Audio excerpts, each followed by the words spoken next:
নমস্কার বন্ধুরা, আমি আপনাদের স্বাগত জানাই বাংলা ভাষায় বিজ্ঞান চর্চায়।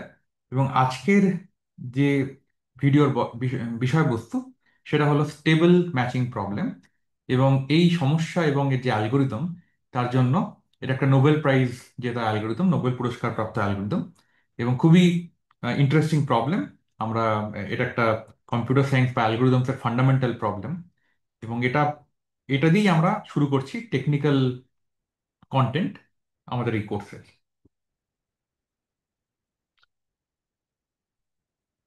প্রথমে আমরা প্রবলেমটা সম্বন্ধে বলি। স্টেবল ম্যাচিং প্রবলেমে এন খানা পুরুষ রয়েছে এবং এন খানা মহিলা রয়েছে। প্রতিটি পুরুষের নিজস্ব একটা প্রেফারেন্স লিস্ট রয়েছে। এন এন জন যে মহিলা আছেন তাদের প্রত্যেকের আম, আহ, তাদের একটা র্যাঙ্কিং, কাকে সবচেয়ে বেশি পছন্দ, তারপরে কাকে, অ্যান্ড সো অন। এবং প্রতিটি মহিলারও সেরকম একটি প্রেফারেন্স লিস্ট আছে। একটা এক্সাম্পল ছবি, যেখানে তিনজন পুরুষ আছেন, নাম দিলাম Barney, Marshall and Ted, BMT। এবং মহিলাদের নাম রবিন, লিলি অ্যান্ড ক্রিশ্চিন, তো RLC।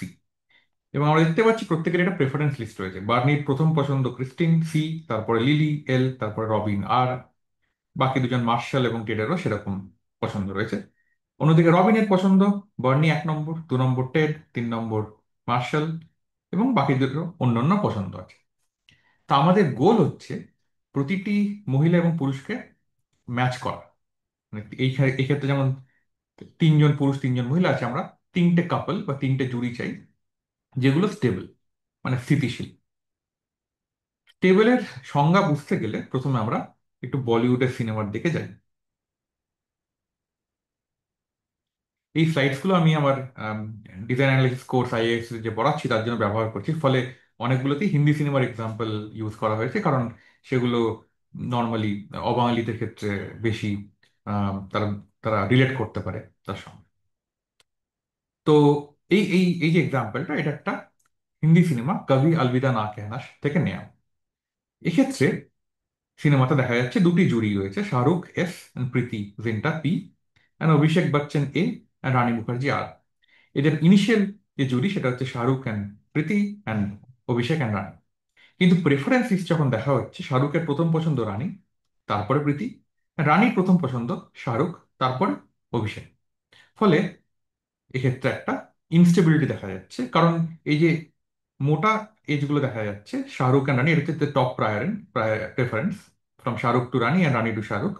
অ্যান্ড অন্য দুটো হচ্ছে উইক প্রেফারেন্স, যেগুলো লাইট কালার রয়েছে, অতটা বোল্ড নয়।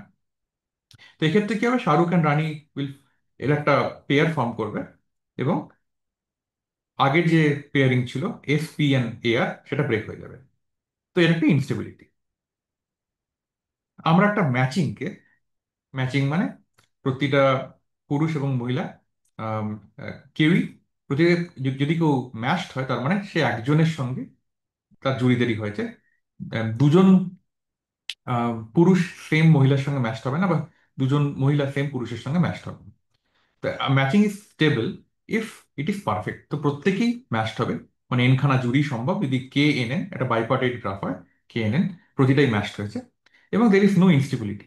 ইনস্টেবিলিটি অর্থে এমন কোনো দুটো এজ থাকবে না, MW অ্যান্ড M', W', এই ম্যাচিং এ, যাতে M ওর কারেন্ট পার্টনার যে W তার তুলনায় অন্য একজনকে W'-কে বেশি পছন্দ করবে, বা এবং তার সঙ্গে W' তার কারেন্ট পার্টনার M'-এর তুলনায় M কে পছন্দ করবে। তো দুজনেই এবং W' তাদের বর্তমান যে সঙ্গী তাদের তুলনায় অন্য কাউকে বেশি পছন্দ করছে, একে অপরকে বেশি পছন্দ করছে, সেটা হচ্ছে ইনস্টেবিলিটি।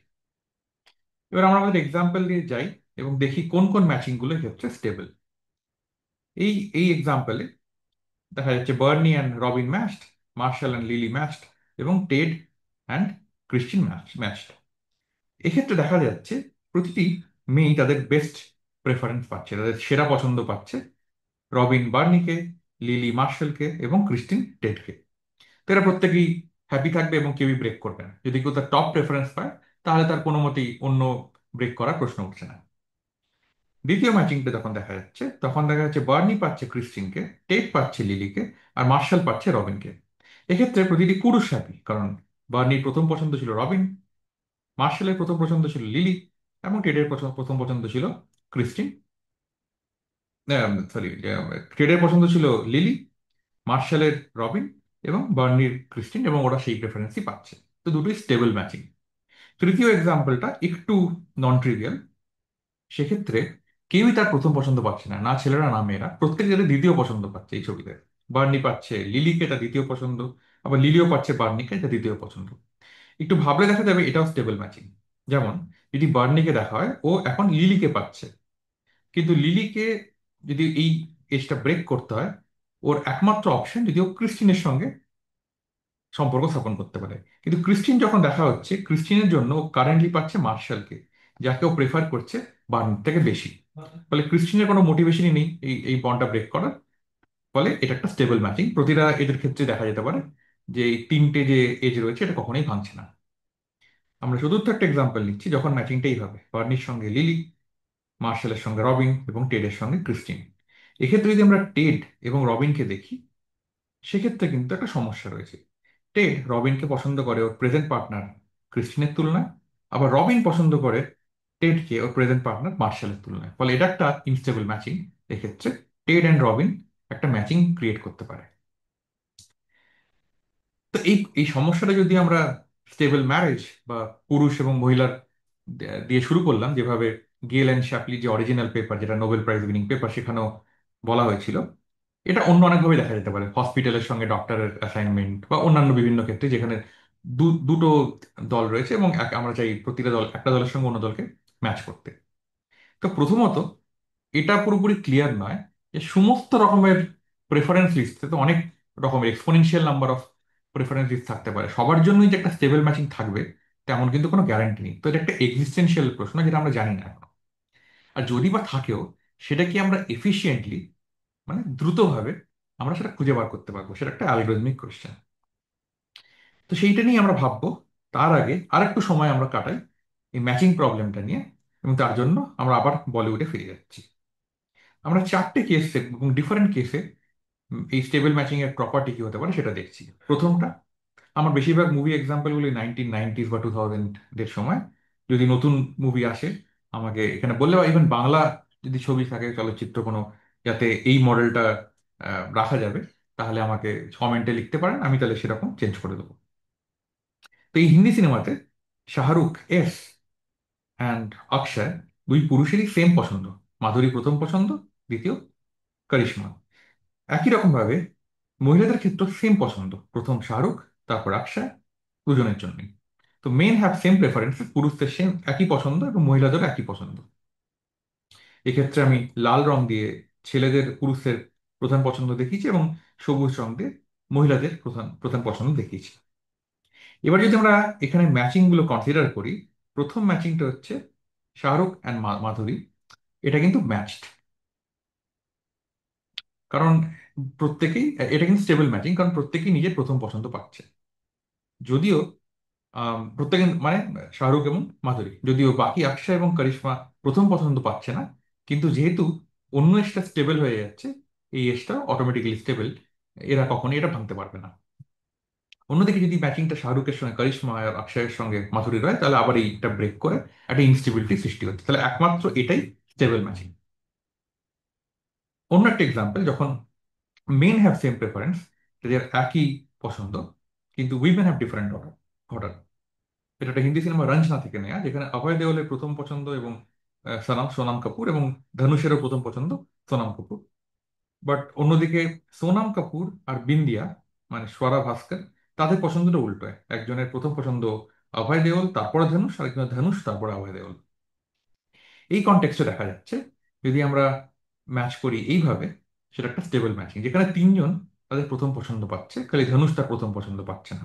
অন্যদিকে যদি এইভাবে ম্যাচিংটা ফর্ম করা হতো, এটা স্টেবল নয়, কারণ সেক্ষেত্রে এই ম্যাচিংটা একটা ইনস্টেবিলিটি দিচ্ছে, যখন উম, যেখানে অভয় এবং সোনাম তাদের প্রেজেন্ট পার্টনার থেকে নিজে একে অপরকে বেশি পছন্দ করছে। তৃতীয় ক্ষেত্রটা হচ্ছে একটু সংস্কারী মুভি হাম সাথ সাথ হ্যায়। সেখানে সলমান আর সোনালি একে অপরকে অপরের টপ প্রেফারেন্স, এবং সাইফ আলী খান কে এবং করিশ্মাকে একে অপরের প্রথম পছন্দ। দুটি ছেলেরই যে পছন্দ সেগুলো একে অপরের সাথে কোঅপারেটিভ। সো এর এস কে, অন্যজনের কে এস, বা মেয়েদের ক্ষেত্রেও একজন এস কে, অন্যজনের কে এস, এবং এটা অ্যালাইন করছে যার যেটা প্রথম পছন্দ, আম, সেই মহিলারও সেই পুরুষটিকেই তার প্রথম পছন্দ। সেক্ষেত্রে যদি আমরা দেখি স্টেবল ম্যাচিং খুব বেস্ট সিচুয়েশন আসছে এক্ষেত্রে, এবং চারজনই হ্যাপি এই ক্ষেত্রে, এবং অন্য ম্যাচিংটা স্টেবল নয়। লাস্ট উদাহরণটা আরেকটু কমপ্লিকেটেড, যেখানে এটা একটা সিনেমা স্টাইল থেকে নেয়া, যেখানে Sahil Khan K, Salman Joshi J, Riya Sen R and Shilpi Mudgal আছে। এক্ষেত্রে ছেলেদের যে পছন্দ সেটা উল্টো, একজন আর এবং তারপর এম, আরেকজনের জন্য এম তারপর আর। মেয়েদের ক্ষেত্রেও তাই, কিন্তু এগুলো অ্যালাইন্ড নয়। মানে একজন ছেলের যে প্রথম পছন্দ, সে কিন্তু ওই মেয়েটির, সেই মেয়েটির প্রথম পছন্দ কিন্তু সেই ছেলেটি নয়, সেটা অন্য। এক্ষেত্রে একটু অদ্ভুত, এক্ষেত্রে দুটো স্টেবল ম্যাচিং আছে। একদিকে মেয়েরা তাদের প্রথম প্রথম পছন্দ পাচ্ছে, অন্যদিকে ছেলেরা তাদের প্রথম পছন্দ পাচ্ছে। ফলে সবাই একসঙ্গে হ্যাপি হচ্ছে না, কিন্তু এক সাইডটা হ্যাপি হচ্ছে, এবং আমরা দুটো স্টেবল ম্যাচিং পাচ্ছি। অন্য যে কেসগুলো ছিল সেগুলো মাত্র একটা স্টেবল ম্যাচিং ছিল। এবার আমরা একটু অ্যালগোরিদম ভাবার চেষ্টা করবো কি করা যেতে পারে। প্রথম যে অ্যালগোরিদমটা আমরা ট্রাই করতে পারি সেটার নাম লোকাল সার্চ। লোকাল সার্চে আমরা কি করি, একটা এক্সাম্পল কেস নেওয়া হচ্ছে, এবিসি হচ্ছে মেন এবং পুরুষ, এবং কিউ আর এস হচ্ছে মহিলারা, এবং এই লাল নাম্বারগুলো হচ্ছে এদের প্রেফারেন্স, পুরুষদের প্রেফারেন্স। যেমন এ এর প্রথম পছন্দ আর, দ্বিতীয় পছন্দ কিউ, তৃতীয় পছন্দ এস, এবং কিউ এর প্রথম পছন্দ এ, দ্বিতীয় পছন্দ সি, তৃতীয় পছন্দ বি। আমরা শুরু করছি একটা আরবিট্রারি অ্যাসাইনমেন্ট দিয়ে, যেমন এ কিউ বি আর সি এস, এবং তারপর দেখবো এটা স্টেবল কিনা। যদি স্টেবল না হয়, একটা ইনস্টেবিলিটি থাকবে। সেই ইনস্টেবিলিটিটাকে, যা যে যে যে যে যে পেয়ারের জন্য হচ্ছে, সেইখানটা আমরা সোয়াপ করব, এবং আমরা কন্টিনিউ করবো এভাবে। যেমন এই ক্ষেত্রে যদি এ কিউ বি আর সি এস একটা কেস দেখি, আমরা এ আর এর ক্ষেত্রে একটা ইনস্টেবিলিটি দেখছি, কারণ এ, তার প্রথম পছন্দ আর, কিন্তু এখন সে পেয়েছে কিউ কে। অন্যদিকে আর, তার প্রথম পছন্দ, তার দ্বিতীয় পছন্দ হচ্ছে এ, কিন্তু বর্তমানে সে পেয়েছে তৃতীয় পছন্দ বি। ফলে এ আর একটা ইনস্টেবিলিটি দিচ্ছে। তখন আমরা কি করব, আমরা এ আর একটা বন্ড ফর্ম করব, এবং অন্য বি আর কিউ কে আবার ম্যাচ করব। তো এটা একটা লোকাল মুভমেন্ট, সোয়াপ হচ্ছে। যদি আমরা এমন করতে থাকি, আমরা দেখব প্রতিটা সোয়াপের পর আমরা একটা আবার ইনস্টেবিলিটি পাচ্ছি, এবং কয়েক ধাপ পরে আমরা যখন এইখানে উপনীত হব, যেখানে এ এস বি আর এবং সি কিউ রয়েছে, আমরা আবার পাচ্ছি একটা এ কিউতে ইনস্টেবিলিটি। সেক্ষেত্রে যদি আমরা আবার সোয়াপ করি এ কিউ আর সি এস, আমরা আবার প্রথম জায়গাটা ফিরে এলাম, ব্যাক টু স্কোয়ার ওয়ান। তো এই যে ইনফিনিটি লুপ আসে, এটার জন্য অ্যালগোরিদমটা থামতে নাই পারে। সো এই জন্য এই অ্যালগোরিদমটা ভালো কাজ করছে না। দ্বিতীয় অ্যালগোরিদম যেটা হতে পারে সেটা হচ্ছে গ্রিডি অ্যালগোরিদম। এই প্রথমেই কোনো পুরুষ যখন প্রপোজ করছে, তাকে সেইটাকে ম্যাচ করে দেওয়া হোক, এবং তারপরে আম, সেই মহিলাটাকে আর চান্স দেওয়া হবে না। সমস্যা হচ্ছে যদি দুজন পুরুষের সেম প্রেফারেন্স থাকে, টপ প্রেফারেন্স থাকে, তাহলে এইটা আবার কাজ করবে না। যেমন যদি আমি M1 আর W1 কে ধরি, M1 এর প্রথম পছন্দ W1, সেক্ষেত্রে এই ম্যাচটা আমরা ফর্ম করলাম। কিন্তু তারপরে যখন M2 আসবে, M2 প্রথম পছন্দ W1, আবার W1 এর প্রথম পছন্দ M2, একটা ইনস্টেবিলিটি চলে আসছে। ফলে আমরা একটা স্টেবল ম্যাচিং পাবো না। তো এটার জন্য কি করা যেতে পারে, সেটা একটা নোবেল প্রাইজ উইনিং আইডিয়া, যে একটা ইন্টারমিডিয়েট এনগেজমেন্ট স্টেজে ঢুকতে হবে। কারণ একটা যখন প্রপোজাল কেউ রিসিভ করছে, কোনো গ্যারান্টি নেই ভবিষ্যতে তার থেকে বেটার প্রপোজাল আসতে পারে। সেক্ষেত্রে প্রেজেন্ট যে প্রপোজালটা আসছে সেটাকে একটা এনগেজমেন্টের স্তরে নিয়ে যাও। পরবর্তীকালে যদি আরো বেটার প্রপোজাল আসে, তাহলে এই এনগেজমেন্টটা ভেঙে সেই প্রপোজালটা ম্যাচ করা যেতে পারে। এই আইডিয়াটাই ছিল নোবেল প্রাইজ উইনিং আইডিয়া, যার জন্য এটা হচ্ছে অরিজিনাল পেপার, ডেভিড গেল এবং লয়েড শ্যাপলি। এই কাজের জন্য লয়েড শ্যাপলি আর অ্যালভিন রথ 2012 সালে ইকোনমিক্সে, অর্থনীতিতে নোবেল মেমোরিয়াল পুরস্কার পান। দুর্ভাগ্যবশত এটা 2012 সাল, এবং ডেভিড গেল 2008 সালেই মারা গেছেন। ফলে উনি নোবেল প্রাইজ পাননি। উনিও জীবিত থাকলে নোবেল প্রাইজটা পেতেন, খুবই দুর্ভাগ্যজনক। এই অ্যালগোরিদমটা আমি শুরু করছি তার দুটো কারণ, শুরু করতে তার দুটো কারণ। একটা হচ্ছে যে যে টেক্সট বুকটা আমরা ফলো করছি, ক্লাইম্ব টার্ডস, তার প্রথম চ্যাপ্টারে এটা দিয়ে শুরু হচ্ছে। দ্বিতীয়, অবশ্যই এটা নোবেল প্রাইজ উইনিং আইডিয়া, তার সঙ্গে এর একটা এলিগেন্স রয়েছে। এইখানে একটা ডিটেল লেখা আছে এই পেপারটাতে, এর ম্যাথমেটিক্যাল এলিগেন্স নিয়ে। আমি একটা, এটা সময় পেলে পুরোটা পড়ো, বাট আমি এটা জাস্ট জিসটা বলছি। এখানে বলা হয়েছে যখন আমরা একজন গণিতজ্ঞের ব্যাপারে কথা বলি বা গণিতের ব্যাপারে কথা বলি, তখন আমরা ভাবি যে গণিত মানে প্রচুর সূত্র, ফর্মুলা, প্রচুর জ্যামিতিক আঁকিবুকি এবং অন্যান্য জিনিস। কিন্তু এই যে অ্যালগোরিদমটা, এটা কোনো আহ, গাণিতিক আঁকিবুকি বা সিম্বল দিয়ে নয়, জাস্ট এটা একটা লজিক্যাল, একটা যুক্তির ধাপে ধাপে যুক্তি দিয়ে আমরা উপনীত হব সিদ্ধান্তটায়। তো এটার জন্য কোনো ক্যালকুলাস লাগবে না, কোনো টেকনিক্যাল খুব সুপিরিয়র নলেজ লাগবে না। লজিক্যাল আর্গুমেন্টেই আমরা এটা প্রুফ করতে পারবো। এবং যদি কোনো ম্যাথমেটিশিয়ান, এটা গণিতজ্ঞ এটা দেখেন, তিনি বুঝবেন এটা একটা লজিক্যাল ম্যাথমেটিক্যাল আর্গুমেন্ট।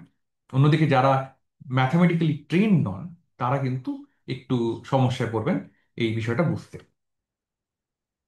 এই অরিজিনাল পেপারটা যদি যদি কারো পড়তে ইচ্ছে হয়, আমি লিঙ্কটা দিয়ে দেবো। এবং সেটা এটা খুবই ক্লাসিক্যাল একটা কাজ। ওকে, এবার আমরা অ্যালগোরিদমটা শিখি। অ্যালগোরিদমটার অন্য নাম হচ্ছে ডেফার্ড অ্যাকসেপ্টেন্স। প্রথমে সব মেন এবং উইমেন আর ফ্রি, প্রথমে সবাই ফ্রি আছে, অ্যাভেলেবেল আছে।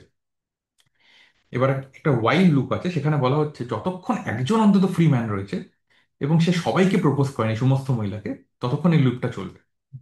তখন কি করছে, একজন একজন পুরুষ যখন এম আসছে, এরকম ফ্রি আছে যে, এবং সবাইকে প্রপোজ করেনি, তখন সে প্রপোজ করছে ডাব্লু কে এই লুপের মধ্যে, যে ওর যে প্রেফারেন্স লিস্ট তার মধ্যে যে হাইয়েস্ট র্যাঙ্ক মহিলা রয়েছে, যাকে ও এখনো প্রপোজ করেনি তাকে। তো এন খানা লিস্টে এনজন মহিলা আছে, তাদের মধ্যে কিছু মহিলাকে প্রপোজ করেছে শুরু থেকে, প্রেফারেন্স লিস্ট ধরে নামতে নামতে অনেকে রিজেক্ট করেছে।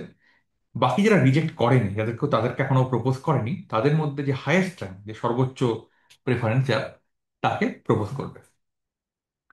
এবার দুটো জিনিস হতে পারে, একটা হচ্ছে ডাব্লু ফ্রি আছে, সেক্ষেত্রে এম এবং ডাব্লু এনগেজড হচ্ছে।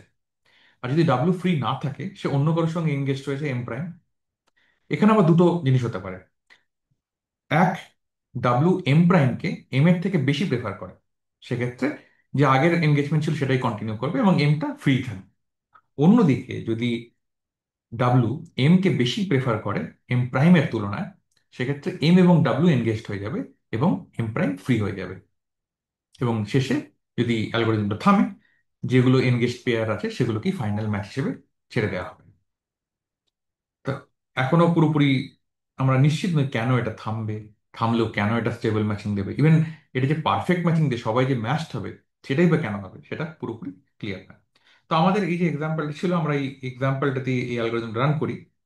তো প্রথমে ফ্রি ম্যান একজন নেওয়া হলো বার্নি, সবাই এই এই এই এক্সাম্পলে 3x3 একটা কেস রয়েছে। তো বার্নি প্রপোজ করবে, ওর প্রথম পছন্দ এটা ক্রিস্টিন। তো এটা হচ্ছে রেড এজ, একটা ম্যাচ হয়ে গেল।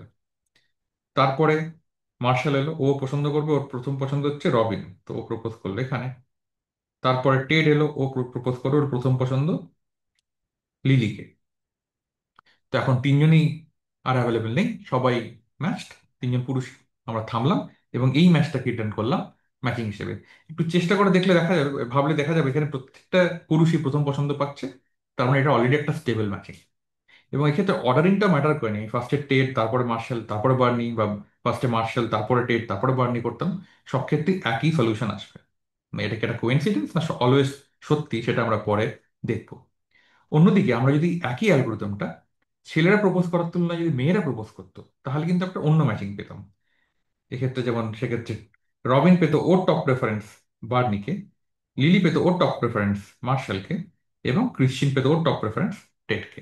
যেটা একটা ডিফারেন্ট ম্যাচিং, এবং এইটা একটা স্টেবল ম্যাচিং আমরা দেখেছি আগে, যে ক্ষেত্রে প্রতিটা মহিলাই তাদের প্রথম পছন্দ পাচ্ছে। তো এই দুটো ম্যাচিং দিক থেকে আসছে, আর কোনো ম্যাচিং কিন্তু পাচ্ছি না। অন্য যে থার্ড স্টেবল ম্যাচিং ছিল এই এক্সাম্পলটার জন্য, সেটা কিন্তু এই অ্যালগোরিদমের মাধ্যমে আমরা পাচ্ছি না।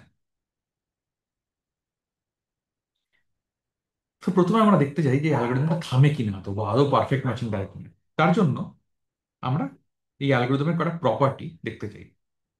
প্রথম যে প্রপার্টি আমরা পাচ্ছি সেটা হচ্ছে, একজন মহিলা ডাব্লু যখন একবার প্রথম প্রপোজাল পাচ্ছে, তখন সে এনগেজড হচ্ছে, এবং তারপরে সেই এনগেজমেন্ট তখনই ভাঙছে যখন তার কাছে বেটার বেটার প্রপোজাল আসছে। তাহলে এটা সময়ের সঙ্গে সঙ্গে আরো বেটার হতে থাকছে আস্তে আস্তে। 2 নম্বর, ছেলেদের ক্ষেত্রে উল্টো। প্রথমে তাদের প্রেফারেন্স ওয়াইজ যেহেতু প্রপোজ করছে, প্রথম পছন্দকে প্রথমে প্রপোজ করলো, সে যদি রিজেক্ট করে তখন দ্বিতীয় পছন্দ। তো আস্তে আস্তে জিনিসটা খারাপ থেকে খারাপের দিকে যাবে। এই দুটো প্রপার্টি আমরা ব্যবহার করব যখন আমরা প্রুফ করব থিওরেমটার গ্যারান্টি। তো প্রথম আমরা দেখতে চাই যে এটা কেন থামবে। তার জন্য আমাদের একটা সঠিক চয়েস দরকার, যেক্ষেত্রে আমরা এই যে একটা অ্যালগোরিদম এগোচ্ছে, একটা প্রোগ্রেস হচ্ছে, তার একটা মেজার, তার একটা পরিমাপ করতে পারি। তো আমরা যদি কি কি নিয়ে ভাবতে পারি, নাম্বার অফ ফ্রি ইন্ডিভিজুয়াল, কতজন ফ্রি রয়েছে, সেইটা কিন্তু প্রতি রাউন্ডে বাড়তে নাও পারে। অনেক সময় আমরা দেখছি একটা ম্যাচ রয়েছে, এম প্রাইম এলো, তখন এম এর সঙ্গে বন্ডটা কেটে গিয়ে নতুন একটা ফর্ম হচ্ছে, তার জন্য নাম্বার অফ এনগেজড প্লেয়ার বা ফ্রি ইন্ডিভিজুয়ালটা প্রতি ইটারেশন কিন্তু সেম থাকতে, অনেক ইটারেশনেই সেম থাকতে পারে। কিন্তু যেটা ইউনিক সেটা হচ্ছে প্রতিটা ইটারেশনেই একজন পুরুষ এমন একজন মহিলাকে প্রপোজ করছে যাকে ও আগে প্রপোজ করেনি। তো আমরা যদি গ্রাফটা দেখি, একটা এন ক্রস এন গ্রাফ, তাতে যদি আমরা এজগুলো দেখি, একটা ইউনিক এজ, এজ, প্রতিটা ইটারেশনে নতুনভাবে আসছে। তো এইটা আমরা যদি ডিফাইন করি পিটি, যেটা হচ্ছে number of set of pairs যেখানে কে প্রপোজ করেছে প্রথম টি ইটারেশনের মধ্যে, তাহলে পিটি প্লাস ওয়ানে, T plus one is more than PT, কারণ একটা নতুন প্রপোজাল এক্ষেত্রে আসছে। এটা অলওয়েজ স্ট্রিক্টলি ইনক্লুসিভ। কিন্তু অন্যদিকে আমরা জানি যে পিটির ভ্যালুটা কখনো এন স্কোয়ার থেকে বড় হতে পারে না, কারণ মোট আমাদের কাছে এন স্কোয়ার খানা এজ রয়েছে, প্রতিটা ইটারেশনে একটাই নতুন এজ আসছে। So PT is less than N square, অ্যালগোরিদমটা এন স্কোয়ার স্টেপের পরই থামবে। সেটাই হচ্ছে থিওরেম, যে এই অ্যালগোরিদম, গেল শ্যাপলি অ্যালগোরিদম বা জিএস বা ডিফল্ট অ্যাকসেপ্টেন্স, এটা কিন্তু অ্যাটমোস্ট এন স্কোয়ার স্টেপের পরই থেমে যাবে। এবং এটার কিছু এক্সাম্পল আছে যেক্ষেত্রে দেখা যায় যে আম, এটা অ্যাকচুয়ালি অলমোস্ট এন স্কোয়ার খানা বা অর্ডার এন স্কোয়ার খানা স্টেপ লাগবে থামার আগে। এবার আমরা দ্বিতীয় প্রপার্টি প্রুফ করব, যে এটা একটা স্টেবল ম্যাচিং, এটা একটা পারফেক্ট ম্যাচিং এবং কোনো ইনস্টেবিলিটি নেই। তার জন্য প্রুফ করার জন্য আমাদের একটা উপায় হচ্ছে ইন্ডাকশন ব্যবহার করা বা কন্ট্রাডিকশন ব্যবহার করা বা কন্ট্রাপজিটিভ ব্যবহার করা। তো পজিটিভিটি ব্যবহার করা, এক্ষেত্রে আমরা কন্ট্রাডিকশনে ব্যবহার করছি, যে ধরে নিচ্ছি যে সবাই ম্যাচড নেই। তাহলে একজন ফ্রি ম্যান লাস্টে পড়ে আছে এবং সে আর কারোর সঙ্গে ম্যাচ হতে পারছে না, কারণ প্রতিটা মহিলাই তখন matched, number of matched women N. কিন্তু প্রতিটা মহিলা ম্যাচড হচ্ছে একজন ইউনিক পুরুষের সঙ্গে, ডিফারেন্ট পুরুষের সঙ্গে, তার মানে নাম্বার অফ ম্যাচড মেনটা সেটাও এন। তাহলে কতজন ফ্রি রয়েছে? টোটাল পুরুষ এন, ম্যাচড রয়েছে এন, তাহলে ফ্রি রয়েছে জিরো। বাট আমরা ধরছি শুরুতে ফ্রি রয়েছে অ্যাটলিস্ট একজন, এটা একটা কন্ট্রাডিকশন। তাহলে আমরা অলওয়েজ একটা পারফেক্ট ম্যাচিং পাচ্ছি। দ্বিতীয় আমরা দেখছি কোনো ইনস্টেবিলিটি নেই। এক্ষেত্রে আমরা ধরলাম কন্ট্রাডিকশনের জন্য যে একটা ইনস্টেবিলিটি রয়েছে, যে ক্ষেত্রে আর এম প্রাইম দুটো পেয়ার, যে ক্ষেত্রে কে প্রেফার করছে তার কারেন্ট পার্টনার থেকে, এবং প্রাইম প্রেফার করছে কে তার কারেন্ট পার্টনার প্রাইমের থেকে। এই দুটো ফ্যাক্ট। এবার আমরা যদি আমাদের অ্যালগোরিদমটা দেখি, অ্যালগোরিদমে এর লাস্ট প্রপোজাল কিন্তু ছিল ডাব্লু, কারণ আমরা ওই প্রেফারেন্স লিস্ট ওয়াইজ একের পর এক প্রপোজ করে যাচ্ছে। যেহেতু ম্যাচ হয়ে গেছিল এর সঙ্গে এবং তারপরে ওটাই ফাইনাল ম্যাচ ছিল, ওর পর আর কাউকে প্রপোজ করেনি, ফলে এর লাস্ট প্রপোজাল ছিল ডাব্লু। এবার যেহেতু আমরা ধরে নিচ্ছি যে প্রাইমকে বেশি প্রেফার করে, তাহলে এম কে নিশ্চয়ই প্রাইমকে আগে প্রপোজ করেছিল এবং সেই মুহূর্তে প্রাইমকে রিজেক্ট করেছিল। বাট প্রাইম কেন রিজেক্ট করবে কে? নিশ্চয়ই আরেকজন কেউ ছিল প্রাইম, যাকে প্রাইম বেশি পছন্দ করতো। সো প্রাইম প্রাইমকে এর থেকেও বেশি পছন্দ করতো, সেকেন্ড ফ্যাক্ট। বাট ফাইনালি এক্ষেত্রে প্রাইম প্রাইমের সঙ্গে ম্যাচড, এবং আমরা আগের প্রপার্টি দেখলাম যে মৌলিকদের চয়েসটা বেটার হচ্ছে, ফলে যদি প্রাইম লাস্ট চয়েস হয়ে থাকে, সেক্ষেত্রে প্রাইম প্রাইমকে প্রাইমের থেকে আইদার বেশি পছন্দ করবে বা prime equal to prime. But দুক্ষেত্রেই আমরা দেখতে পাচ্ছি প্রাইমটা প্রাইমকে এর থেকে বেশি প্রেফার করছে। তো আমরা এই 4 নম্বরে পাচ্ছি প্রাইম প্রাইমকে বেশি প্রেফার করছে, 1 নম্বরে পেয়েছি প্রাইম কে প্রাইমের থেকে বেশি প্রেফার করছে। এই দুটো একে অপরের কন্ট্রাডিক্টরি, ফলে এটা সম্ভব না, আমরা কোনো ইনস্টেবিলিটি পাবো না অ্যালগোরিদমে। ফাইনাল সলিউশনটা একটা স্টেবল ম্যাচিং, সেটা প্রমাণ হয়ে গেল।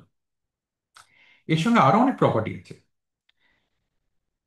তো আমরা দেখব যে এই ক্ষেত্রে প্রতিটা পুরুষ তার যে বেস্ট পার্টনার হতে পারে আন্ডার স্টেবিলিটি, আমরা স্টেবিলিটি চাই, সেই স্টেবিলিটির অনেক রকম স্টেবল ম্যাচিং হতে পারে, এবং আন্ডার ডিফারেন্ট স্টেবল ম্যাচিং একজন পুরুষ ডিফারেন্ট পার্টনার পেতে পারে। সেই সমস্ত পার্টনারের মধ্যে যেটা বেস্ট পসিবল পার্টনার হতে পারে তার র্যাঙ্কিং লিস্টে, একজন পুরুষ সবসময় তার সঙ্গে ম্যাচড হবে এই অ্যালগোরিদমকে। এবং একজন মহিলার ক্ষেত্রে এটা উল্টো, সেটা সবসময় যে ওয়ার্স্ট পসিবল পার্টনার আন্ডারস্টেবিলিটি তাকে পাবে। নাও, এটা খুবই ইন্টারেস্টিং প্রপার্টি যে আমরা যখন আগে দেখেছিলাম কিছু ক্ষেত্রে যখন দুখানা স্টেবল ম্যাচিং ছিল, কোনো সময় আমরা একই সঙ্গে মেয়ে এবং ছেলেদের, যেমন স্টাইল এক্সাম্পলটা যখন ছিল স্টাইল সিনেমার, আইদার মেয়েরা প্রত্যেকে টপ প্রেফারেন্স পাচ্ছে বা ছেলেরা প্রত্যেকে টপ প্রেফারেন্স পাচ্ছে, বাট দুজন একসঙ্গে হচ্ছে না। কিন্তু এটা বলছে যে আমরা দুজনকে একসঙ্গে, দুটো পক্ষকে একসঙ্গে সুখী করতে পারবো না, কিন্তু যদি একটা পক্ষ নিই তাদের প্রতিজনকেই বেস্ট পসিবল পার্টনার দিতে পারবো আন্ডারস্টেবিলিটি। এবং অন্য দিকটায় তার উল্টো হচ্ছে। তো এক্ষেত্রে একটু ডিফাইন করা যাক কিছু সংজ্ঞা। আমরা বলছি ডাব্লিউ একজন এম এর ভ্যালিড পার্টনার যদি একটা স্টেবল ম্যাচিং থাকে যেখানে এম এন্ড ডাব্লিউ পেয়ার রয়েছে। এবার যদি একটা এম থাকে এবং তার অনেক পার্টনার থাকে, W1, W2, W3, এটা হচ্ছে প্রেফারেন্স লিস্ট এম এর। মেবি অনেক স্টেবল ম্যাচিং আছে যে সেগুলোর মধ্যে কোনোটাই হয়তো ডাব্লিউ অ্যান্ড এম ম্যাচ ছিল, আবার কোনোটাই হয়তো W4 অ্যান্ড এম ম্যাচ ছিল, বাট হয়তো W3 আর W1 এরা হয়তো কোনোটাতেই ম্যাচ ছিল না। সেসব ক্ষেত্রে আমরা বলছি W2টা হচ্ছে এর বেস্ট ভ্যালিড পার্টনার। এই W2 আর W4 হচ্ছে ভ্যালিড পার্টনার, কারণ একটা ম্যাচিং স্টেবল ম্যাচিং হচ্ছে যেখানে এর একটা পেয়ার, এবং এটা হচ্ছে বেস্ট ভ্যালিড পার্টনার এই দুজনের মধ্যে W2। তো আমরা বেস্ট এম দিয়ে ওটা ডিফাইন করছি যে বেস্ট এম একজন ভ্যালিড পার্টনার যখন বাকি যে মহিলারা যাদেরকে এম র্যাঙ্ক হায়ার র্যাঙ্ক করে, আহ, তারা কেউ ভ্যালিড পার্টনার নয়। তো একটা এক্সাম্পল দেখা যাক। এক্ষেত্রে M1, M2, M3 W1, W2, W3 এবং ওদের প্রেফারেন্স লিস্ট দেওয়া আছে। এবার আমরা অ্যালগোরিদমটা রান করি এবং দেখি কি হচ্ছে।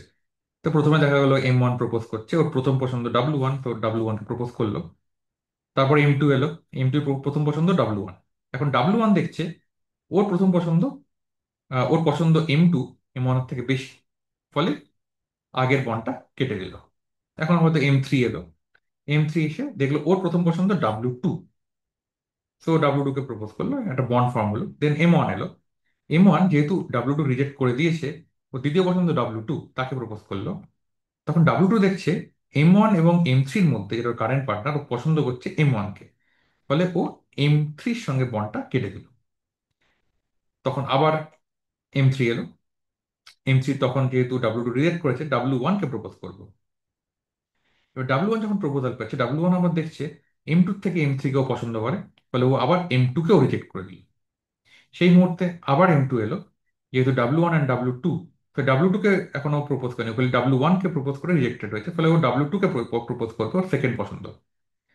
এখন আবার W2 দেখছে M2 আর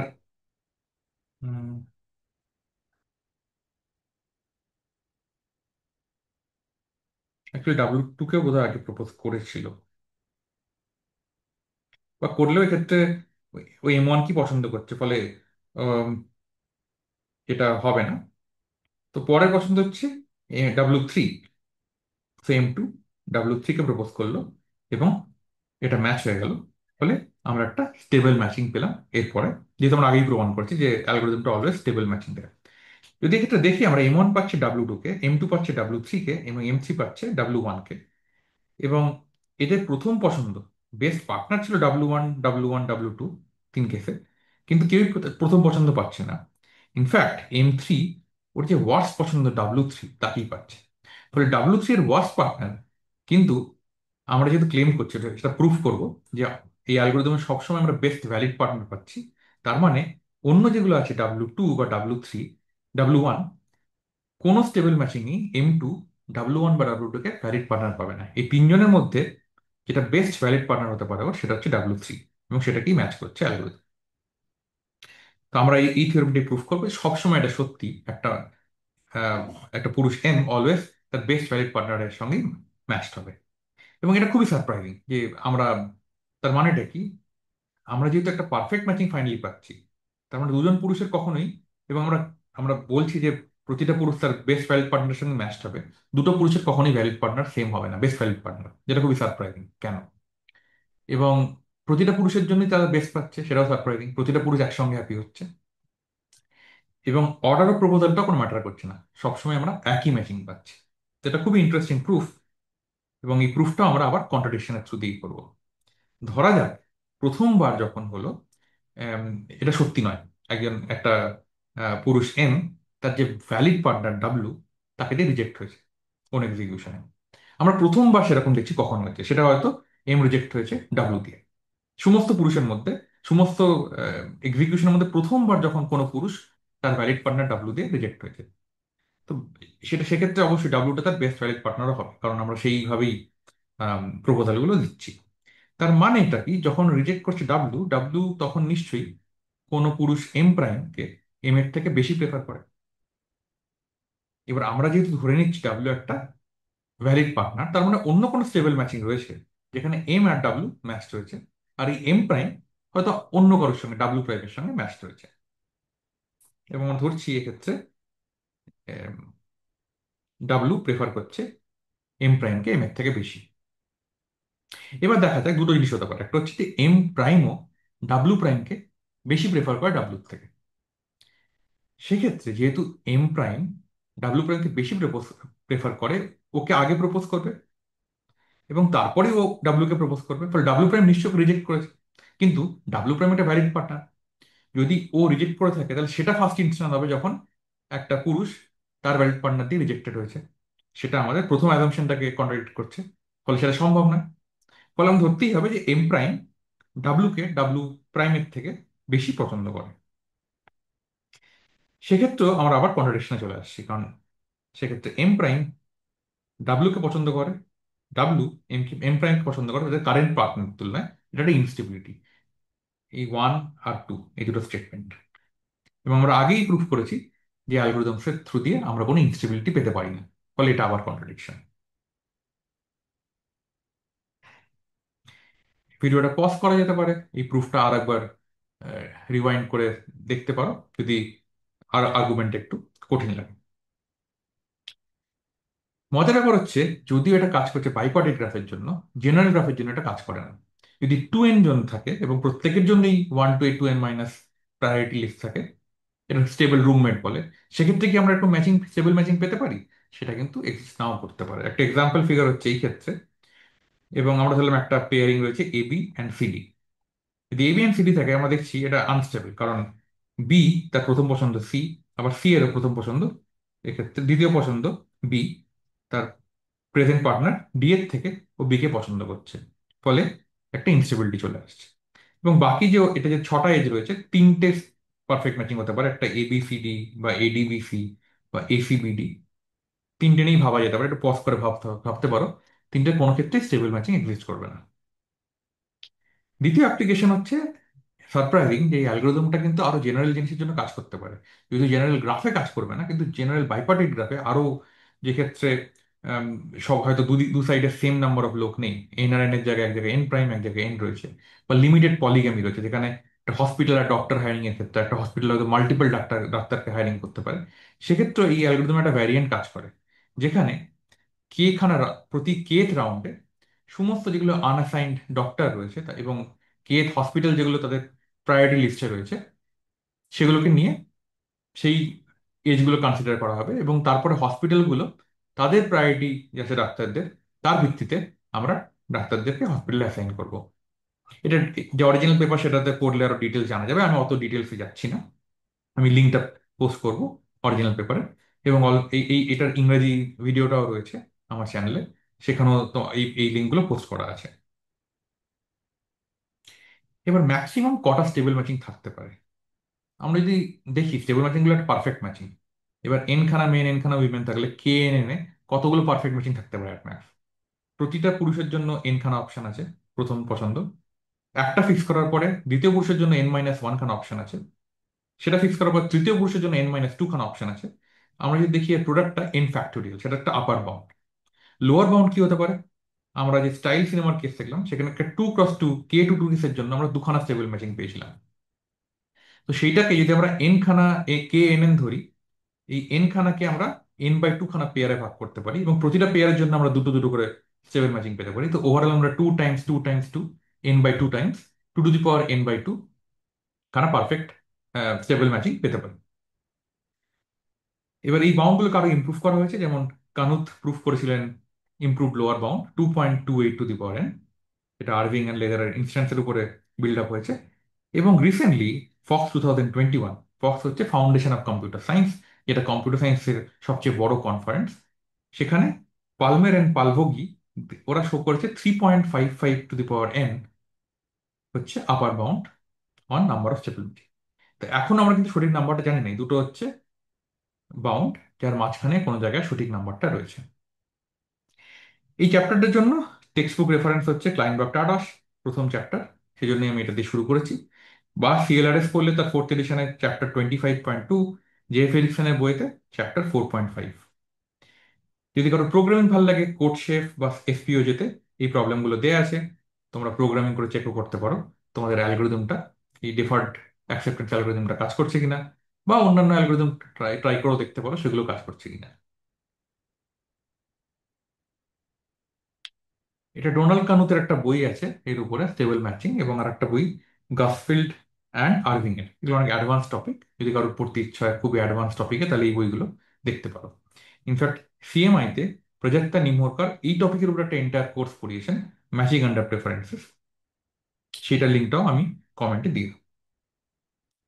তাহলে আমরা শেষ জায়গায় পৌঁছে গেছি, স্টেবল ম্যাচিং প্রবলেম। আমরা কি শিখলাম, একটা মিম দিয়ে শেষ করি। আমরা দেখলাম যে একজন পুরুষ এই অ্যালগোরিদমে অলওয়েজ তার বেস্ট ভ্যালিড পার্টনার পাচ্ছে, ফলে তাকে, ঠিক সেটা যদি কে পার্টনার হয়, তাকে অলরেডি আগের K-1 দিয়ে রিজেক্ট করার পরে যখন সে পৌঁছবে কে পার্টনারে, তারপরে সেটাই ফিক্স থাকবে। ফলে men should propose early and often, তাদের শুরু থেকে দ্রুত প্রপোজ করতে হবে যাতে কুইকলি তারা তার বেস্ট ভ্যালিড পার্টনারে পৌঁছে যায়।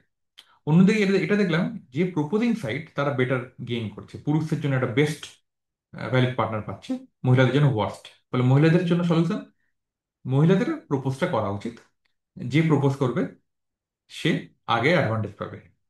এবং তৃতীয়, কম্পিউটার সায়েন্স পড়ার সুবিধা, আমরা অনেক অ্যালগোরিদম জানবো যার থ্রু দিয়ে আমরা বেটার পার্টনার কি করে পেতে হয় সেটা শিখবো। এই দিয়ে আমরা শেষ করছি আজকের স্টেবল ম্যাচিং, এবং নেক্সট নেক্সট লেকচারে আমরা গ্রিডি অ্যালগোরিদম নিয়ে পড়াশোনা করব। ধন্যবাদ।